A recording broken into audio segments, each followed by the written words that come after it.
Good morning, grade 5s. We are going to start with our last video for the week. It is not your last lesson for the week, but it is the last one I'm going to do a video for. And we are going to look at inference today. Now, inference is a comprehension skill. So, specifically, we're going to look at what is inference, and then you're going to do an inference online activity. And I've given guidance at the end of the video, so there's just a little clip about where you need to click when you go to that website. In that clip, I have not logged into the particular website, but feel free to create login details. It's quite a cool website if you want to go and practice other comprehension skills. For today, there's really no need to. So what is inference? You know all those riddles I've been giving you the last 2 days? When you come up with the answers, I don't exactly tell you what they are, but riddles use inference. And we use inference in other parts of our life.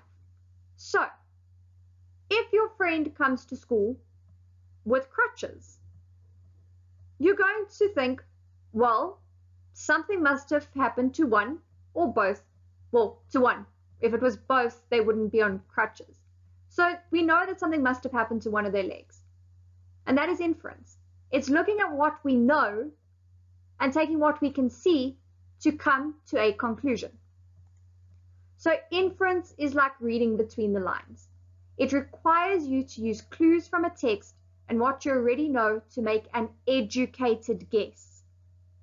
Please listen very carefully. It's an educated guess. It's not just a guess. I'm not saying pick a number between 1 and 30. I'm saying you need to use what you are given and what you know to come to a conclusion. And like I said, it is reading between the lines. So we are not going to state it for you specifically. So the text, or what is in front of you in the sense of a comprehension or a reading comprehension, is going to be the text. You're going to then add what you already know. This is your pre-existing knowledge. It's what you know because of common sense, because you are in grade 5 and 11 or 12 or 10 or 9 or 13 years old, whatever age you are. It's what you know from your life or outside the text. And together you come to an inference. You need to think of yourself like a detective. So there you are, or there somebody is, especially if you're a boy. I don't think that's you, but there's a detective. Just imagine that you get home and there are some biscuits lying on the floor and they've been broken open and they're your special biscuits. And you decide, okay, you know what, I'm very, very upset, but I want to know what happened. As a detective, you're going to look around to see if you can find clues. So there's your clues. Now, if I look at these, at my clues, I immediately need to think, well, I have a brother, I have a cat, I have a dog. Any one of them could have taken my biscuits. But I can see a trail of paw prints going away from my biscuits. So it's not your brother. So somebody's taken biscuits, you've got prints, and if you looked at the prints carefully, and you knew that what your dog's paw prints look like compared to what your cat's paw prints look like, you could come to the conclusion that it is your dog. Naughty dog. So I want to try a few of these together. The sentence, the students grabbed their raincoats and umbrellas. What can we infer from that sentence?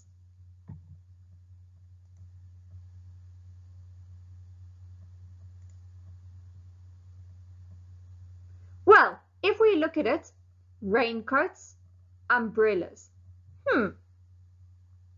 Okay, it's raining. That's when you use a raincoat, giving you the word there, and an umbrella.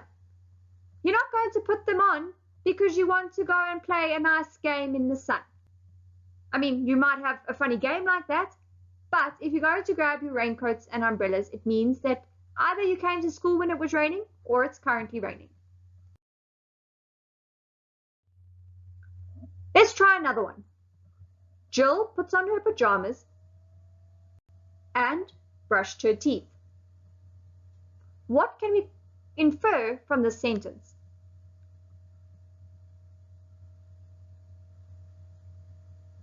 When do we put on our pajamas, grade 5? And when do we brush our teeth? So you should be brushing your teeth in the morning and before you go to bed. So you've got two options there. But Jill put on her pajamas. Is Jill going to put on her pajamas after waking up? Please don't use the current situation for this one. Some of us literally just stay in our pajamas. I'm sure there are some of you. It's okay. But you're not going to put on your pajamas when you wake up in the morning. You put them on before you go to bed. See, Jill just went to bed. Or Jill is going to bed.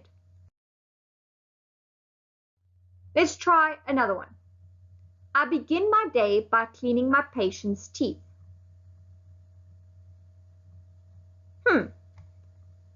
Teeth, patients. Who cleans their patient's teeth? Who cleans teeth? Who has patience? The answer is a dentist. You now need to complete an online activity. So head over to Into the Book. The link is down below if you're watching the YouTube video, or it is in today's instructions. And you need to complete all of the inference activities that are there.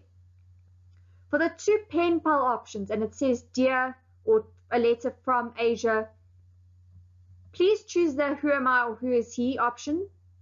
You may do the where am I activity for fun afterwards.